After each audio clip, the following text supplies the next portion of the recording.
दरम्यान राज्यातील सर्व उपसा सिंचन योजनांचं ऑडिट करा असे आदेश जलसंपदा मंत्री राधाकृष्ण विखे पाटलांनी दिले आहेत। किती दिवस योजना सुरू याची माहिती घ्या असंही ते म्हणाले। देखभाल दुरुस्ती वेळेत होतीये का हे तपासा असं देखील त्यांनी स्पष्ट सूचना दिलेल्या आहेत।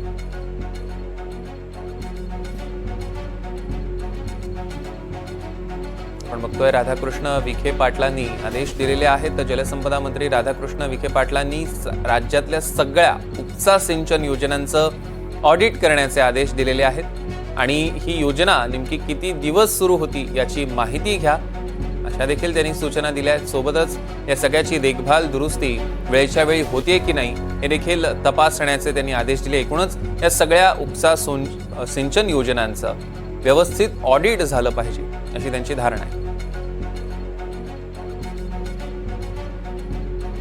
मी जे आता आढावा घेतोय त्याच्यामध्ये उपसा सिंचन योजना हीच त्याचं आता मुख्य